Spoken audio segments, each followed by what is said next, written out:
Comment faire un deuil amoureux? Dans cette vidéo, vous allez apprendre comment faire votre deuil amoureux, mais en répondant à 4 questions. Faire son deuil, ça veut dire qu'on accepte de laisser aller l'autre. On accepte de perdre. L'acceptation, c'est parfois difficile, ça peut être long, ça peut être douloureux. En fait, ce qui est douloureux, c'est la résistance de ne pas accepter. Le jour où on accepte le fait, la paix puis le calme s'instaure. Oubliez jamais qu'on ne possède rien ni personne en ce monde, sauf nous-mêmes. Première question. Qu'est-ce qui vous fait le plus de peine? Si vraiment vous aimez la personne qui vient de partir, vous désirez son bonheur.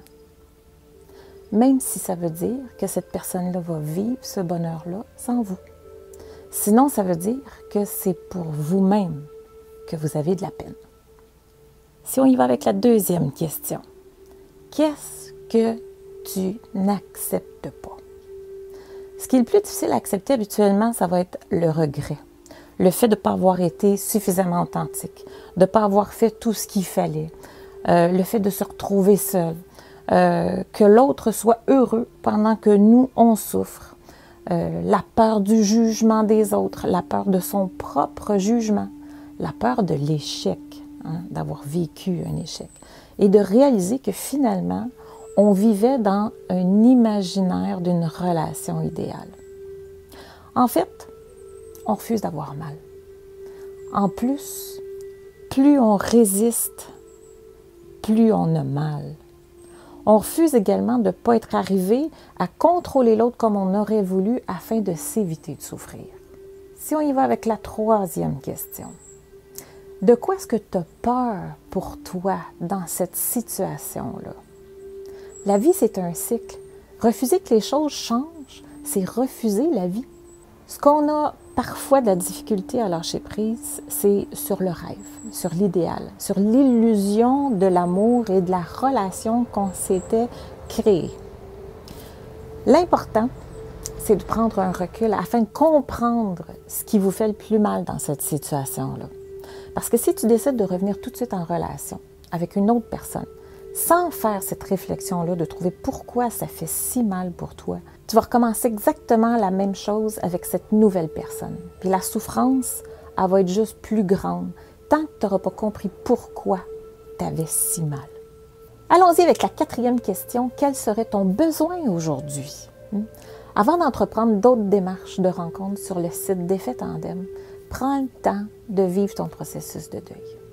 Je t'invite à visionner les autres vidéos sur le site afin de t'aider dans ton processus et de répondre à ces quelques questions.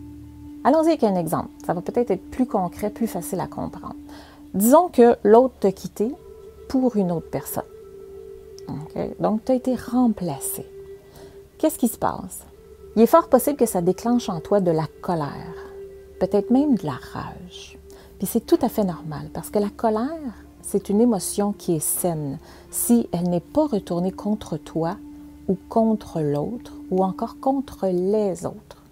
Fait que donne-toi le droit d'être en colère pour un temps. Lui faire de la place, lui donner de l'espace, ce que ça va faire, c'est que ça va réduire sa puissance. Fait que défoule-toi, frappe dans un oreiller, dans un coussin, dans un ballon, même dans un sac de sable. Défoule-toi, mais de façon responsable.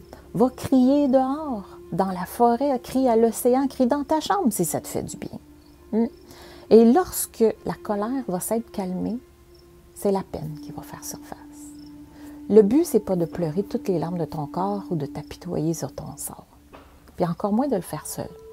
Mais de laisser de la place à la peine afin qu'elle puisse te dire quelles sont les émotions cachées derrière cette peine-là. C'est vraiment ça qu'on veut savoir. Puis derrière ces émotions se cachent aussi des peurs. Mais des peurs pour toi. Essaie de les identifier. Et suite à ça, maintenant, quel serait ton ou tes besoins dans ça? Fait que je t'invite à t'accorder toi-même cette importance-là de t'occuper de ce besoin-là ou de ces besoins-là. Si tu ne peux pas toi-même t'accorder cette importance-là, Pourquoi est-ce que l'autre le ferait? Puis même s'il le faisait, est-ce que tu t'en nourrirais?